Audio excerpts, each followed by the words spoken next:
Hello everyone, welcome to ಐಜಿಸ್ cooking channel. ಈ ಒಂದು ವಿಡಿಯೋದಲ್ಲಿ ನಾವು ಡ್ರೈ ಜಾಮೂನ್ಗಳನ್ನು ಯಾವ ರೀತಿಯಾಗಿ ಮಾಡ್ಕೊಳ್ಳೋದು ಅಂತ ನೋಡ್ತಾ ಹೋಗೋಣ. ತುಂಬಾ ಚೆನ್ನಾಗಿ ಜ್ಯೂಸಿಯಾಗಿ ಬಂದಿತ್ತು. ಹಾಗೆ ನಾವು ಮನೆಗೆ ಒಂದು ಜಾಮೂನ್ ಪ್ಯಾಕನ್ನು ತಂದಾಗ ಸಾಮಾನ್ಯವಾಗಿ ಯಾವಾಗಲೂ ಜಾಮೂನ್ಗಳನ್ನೇ ಮಾಡ್ತಾ ಇರ್ತೀವಿ.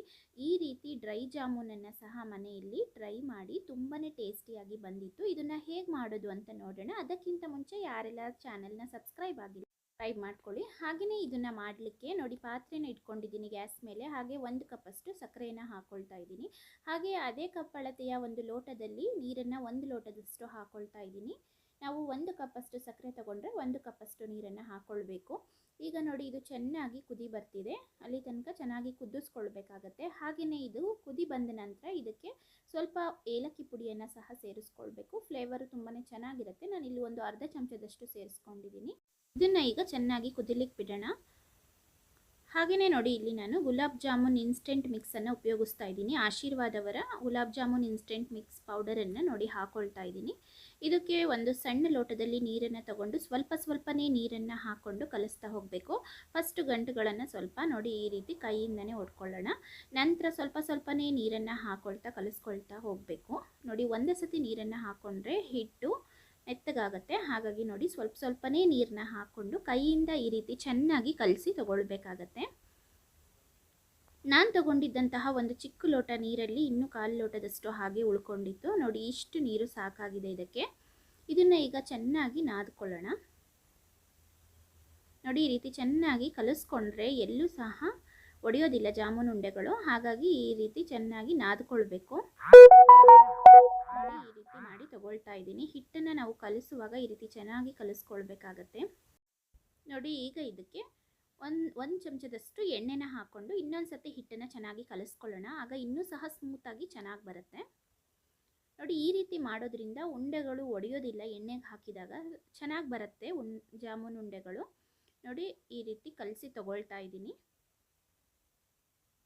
ಇದೀಗ ರೆಡಿ ಇದೆ. ಇದನ್ನು ಒಂದು 10 ನಿಮಿಷಗಳ ಕಾಲ ಪ್ಲೇಟ್ನ ಮುಚ್ಚಿಬಿಟ್ಟು ಹಾಗೆ ಬಿಡ್ತಾ ಇದ್ದೀನಿ.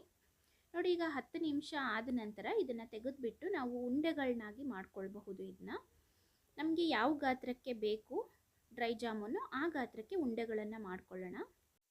ಮನೆಯಲ್ಲಿ ಜಾಮೂನ್ ಮಾಡಬೇಕು ಅಂತ ಅಂದಾಗ ಈ ರೀತಿ ಡ್ರೈ ಜಾಮೂನ್ನ ಸಹ ಟ್ರೈ ಮಾಡಿ. ಕೈಗೆ ಸ್ವಲ್ಪ ಎಣ್ಣೆನ ಹಾಕ್ಕೊಂಡು ನೋಡಿ, ನನಗೆ ಬೇಕಾದಂತಹ ಗಾತ್ರಕ್ಕೆ ಉಂಡೆಗಳನ್ನು ಮಾಡಿ ತಗೊಳ್ತಾ ಇದ್ದೀನಿ. ಇದು ಡ್ರೈ ಜಾಮೂನ್ ಆಗಿರೋದ್ರಿಂದ ನೋಡಿ, ಸ್ವಲ್ಪ ಉಂಡೆಯನ್ನು ನಾನು ದಪ್ಪವಾಗಿ ತಗೊಳ್ತಾ ಇದ್ದೀನಿ. ನೋಡಿ, ಈ ರೀತಿ ಮಾಡಿಕೊಂಡು ತಗೊಳ್ತಾ ಇದ್ದೀನಿ.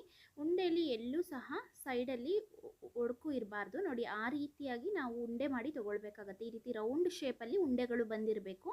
ನೋಡಿ, ಈ ರೀತಿ ಮಾಡಿ ತಗೊಳ್ತಾ ಇದ್ದೀನಿ ನಾನು. ಆಗ ಎಣ್ಣೆಗೆ ಹಾಕಿದಾಗಲೂ ಸಹ ಅದು ಓಪನ್ ಆಗೋದಿಲ್ಲ. ತುಂಬಾ ಚೆನ್ನಾಗಿ ಇರುತ್ತೆ. ನೋಡಿ, ಈ ರೀತಿ ಚೆನ್ನಾಗಿ ಹಿಟ್ಟನ್ನು ಇನ್ನೊಂದು ಸತಿ ಕೈಯಲ್ಲಿ ನಾದ್ಕೊಂಡು ನಂತರ ಈ ರೀತಿ ಉಂಡೆಗಳನ್ನಾಗಿ ಮಾಡಿಕೊಳ್ಬೇಕು. ಆಗ ಪರ್ಫೆಕ್ಟಾಗಿ ಬರುತ್ತೆ. ನೋಡಿ, ಈ ರೀತಿ ಮಾಡಿ ತಗೊಳ್ತಾ ಇದ್ದೀನಿ ನಾನು. ನೋಡಿ, ಈ ಉಳಿದಿರೋಂತಹ ಎಲ್ಲ ಹಿಟ್ಟುಗಳನ್ನು ಸಹ ಇದೇ ರೀತಿಯಲ್ಲಿ ಮಾಡಿ ತಗೊಂಡಿದ್ದೀನಿ. ನೋಡಿ, ಇದನ್ನು ಈಗ ನಾವು ಆಯಿಲಲ್ಲಿ ಫ್ರೈ ಮಾಡ್ಕೊಳ್ಬೇಕು. ಇದು ರೆಡಿ ಇದೆ. ಹಾಗೆ ಸಕ್ಕರೆ ಪಾಕನೂ ಸಹ ನೋಡಿ ಈಗ ರೆಡಿ ಇದೆ. ಈಗ ಇದನ್ನು ಇಳಿಸಿ ಸೈಡಿಗೆ ಇಡೋಣ. ಹಾಗೆ ನಂತರ ನೋಡಿ, ಈ ರೀತಿ ಗ್ಯಾಸ್ ಮೇಲೆ ಎಣ್ಣೆ ನೋಡಿ ಚೆನ್ನಾಗಿ ಕಾಯಬೇಕು. ಎಣ್ಣೆ ಕಾದ ನಂತರ ಲೋ ಫ್ಲೇಮಲ್ಲಿ ಗ್ಯಾಸನ್ನು ಇಟ್ಕೊಂಡು ನಾವು ಉಂಡೆ ಮಾಡಿ ಇಟ್ಕೊಂಡಿರೋ ಅಂಥದ್ದನ್ನು ಒಂದೊಂದೇ ಹಾಕ್ತಾ ಹೋಗಬೇಕು. ನೋಡಿ, ಈಗ ಎಣ್ಣೆ ಚೆನ್ನಾಗಿ ಕಾಯ್ದಿದೆ. ಈಗ ಈ ಜಾಮೂನ್ ಉಂಡೆಗಳನ್ನು ಎಣ್ಣೆಯಲ್ಲಿ ಹಾಕಿ ನಾವು ಲೋ ಫ್ಲೇಮಲ್ಲಿ ಇಟ್ಟು ಫ್ರೈ ಮಾಡ್ಕೊಳ್ಬೇಕು. ಹೈ ಫ್ಲೇಮಲ್ಲಿ ಇಟ್ಟರೆ ಒಳಗಡೆ ಚೆನ್ನಾಗಿ ಕುಕ್ ಆಗೋದಿಲ್ಲ. ಆ ಕಾರಣಕ್ಕಾಗಿ ಲೋ ಫ್ಲೇಮಲ್ಲಿ ಇದನ್ನು ನಿಧಾನವಾಗಿ ಕುಕ್ ಮಾಡ್ಕೊಳ್ಳಿ. ನೋಡಿ, ಈ ರೀತಿ ಎರಡೂ ಸೈಡು ಈ ರೀತಿ ಚೆನ್ನಾಗಿ ಬೇಯಿಸ್ಕೊಳ್ಬೇಕು. ಜಾಮೂನ್ ಉಂಡೆಗಳು ಸ್ವಲ್ಪ ಕಲರ್ ಚೇಂಜ್ ಆಗೋ ತನಕನೂ ಸಹ ನಾವು ಇದೇ ರೀತಿಯಲ್ಲಿ ಎರಡೂ ಸೈಡು ತಿರುಗಿಸಿ ಹಾಕ್ಕೊಂಡು ಕುಕ್ ಮಾಡ್ಕೊಳ್ತಾ ಇರಬೇಕು. ಈ ರೀತಿ ಮಾಡೋದ್ರಿಂದ ಡ್ರೈ ಜಾಮೂನು ತುಂಬಾ ಚೆನ್ನಾಗಿರುತ್ತೆ ಫ್ರೆಂಡ್ಸ್. ಒಳಗಡೆನೂ ಸಹ ಚೆನ್ನಾಗಿ ಬೆಂದಿರುತ್ತೆ ಅನ್ನೋ ಕಾರಣಕ್ಕಾಗಿ ಈ ರೀತಿ ಲೋ ಫ್ಲೇಮಲ್ಲಿ ಮಾಡ್ಕೊಳ್ತಾ ಇರೋವಂಥದ್ದು. ನೋಡಿ, ಈ ರೀತಿ ಚೆನ್ನಾಗಿ ಬೇಯಿಸ್ಕೊಳ್ತಾ ಇದ್ದೀನಿ. ಈಗ ಕಲರ್ ಚೇಂಜ್ ಆಗ್ತಾ ಇದೆ ನೋಡಿ. ಇದೇ ವಿಧಾನವನ್ನು ಫಾಲೋ ಮಾಡಿ ಖಂಡಿತವಾಗ್ಲೂ ಸಹ ನೀವು ಪರ್ಫೆಕ್ಟ್ ಆಗಿರುವಂತಹ ಡ್ರೈ ಜಾಮೂನನ್ನು ಬೇಕ್ರಿ ಶೈಲಿಗಿಂತ ಚೆನ್ನಾಗಿ ಮನೆಯಲ್ಲೇ ಮಾಡ್ಕೊಳ್ತೀರಾ. ನೋಡಿ, ಇದೀಗ ರೆಡಿ ಇದೆ. ಇದನ್ನೀಗ ನಾವು ತೆಗಿಬೋದು. ನೋಡಿ, ಇದನ್ನೀಗ ನಾನು ತೆಗಿತಾ ಇದ್ದೀನಿ. ಈ ಒಂದು ಕಲರ್ಗೆ ಬಂದ ನಂತರ ನಾವು ಇದನ್ನು ತೆಗೆದು ಸಕ್ಕರೆ ಪಾಕದಲ್ಲಿ ಹಾಕ್ಕೊಳ್ಬೇಕಾಗತ್ತೆ. ಇದನ್ನು ನೋಡಿ ಈಗ ಇದನ್ನು ನಾನು ಸಕ್ಕರೆ ಪಾಕದಲ್ಲಿ ಹಾಕೊಳ್ತಾ ಇದ್ದೀನಿ. ನೋಡಿ ಇದು ಸಕ್ಕರೆಯನ್ನು ಪಾಕ ಏನಿದೆ ಅದನ್ನು ಚೆನ್ನಾಗಿ ಇದು ಹೀರ್ಕೊಳ್ಬೇಕು. ಆಗ ಇನ್ನೂ ಸ್ವಲ್ಪ ದಪ್ಪದಾಗಿ ಬರುತ್ತೆ ಉಂಡೆ. ನೋಡಿ ಈ ರೀತಿ ಮಾಡ್ಕೊಳ್ಳಿ. ಇಲ್ಲಿ ನಮಗೆ ಜಾಮೂನ್ ಅಲ್ಲದೆ ಇರೋ ಕಾರಣಕ್ಕೆ ಸಕ್ಕರೆ ಪಾಕದ ಅವಶ್ಯಕತೆ ಇರೋದಿಲ್ಲ ತಿನ್ನುವಾಗ. ಇದು ಡ್ರೈ ಜಾಮೂನ್ ಆಗಿರೋದ್ರಿಂದ ಇಷ್ಟು ಪಾಕವನ್ನು ಮಾಡ್ಕೊಳ್ಳಿ. ಡ್ರೈ ಜಾಮೂನನ್ನು ಮಾಡ್ತಾ ಇದ್ದರೆ ಸಾಕಾಗುತ್ತೆ. ನೋಡಿ ಅದೇ ರೀತಿಯಲ್ಲಿ ಇನ್ನು ಉಳಿದಿರೋ ಅಂಥದ್ದನ್ನು ಸಹ ನಾನು ಫ್ರೈ ಮಾಡಿ ಹಾಕೊಳ್ತಾ ಇದ್ದೀನಿ ಉಂಡೆಗಳನ್ನು.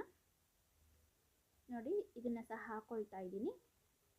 ಇದನ್ನೊಂದು 10ರಿಂದ 15 ನಿಮಿಷ ಚೆನ್ನಾಗಿ ನೆನೆಯಕ್ಕೆ ಬಿಟ್ಬಿಡೋಣ. ಇದು ಸಕ್ಕರೆ ಪಾಕ ಎಲ್ಲ ಹೀರ್ಕೊಂಡು ಇನ್ನೂ ಸ್ವಲ್ಪ ದಪ್ಪ ಆಗುತ್ತೆ ಉಂಡೆಗಳು. ನೋಡಿ ಈಗೆಲ್ಲ ಹೀರ್ಕೊಂಡಿದೆ ಸಕ್ಕರೆ ಪಾಕ. ಇದೀಗ ರೆಡಿ ಇದೆ. ಇದಕ್ಕೀಗ ಮೇಲ್ಗಡೆಯಿಂದ ನಾವು ಕೊಬ್ಬರಿ ತುರಿಯನ್ನು ಹಾಕ್ಕೊಳ್ಬೇಕು. ಆವಾಗ ನಮಗೆ ಇದು ಡ್ರೈ ಜಾಮೂನು ರೆಡಿ ಆಗುತ್ತೆ. ತುಂಬ ಟೇಸ್ಟಿಯಾಗಿ ಮನೆಯಲ್ಲೇ ಮಾಡ್ಕೊಳ್ಬಹುದು. ಖಂಡಿತ ಇದೇ ವಿಧಾನದಲ್ಲಿ ಟ್ರೈ ಮಾಡಿ. ಬನ್ನಿ ಈಗ ಕೊಬ್ಬರಿ ತುರಿಯನ್ನು ನಾನು ಇಟ್ಕೊಂಡಿದ್ದೀನಿ ನೋಡಿ. ಇದು ಕೊಬ್ಬರಿ ತುರಿಯನ್ನು ಈಗ ಈ ಒಂದು ಜಾಮೂನ್ ಉಂಡೆ ಏನಿದೆ ಅದಕ್ಕೆ ಮೇಲ್ಗಡೆಯಿಂದ ಈ ರೀತಿ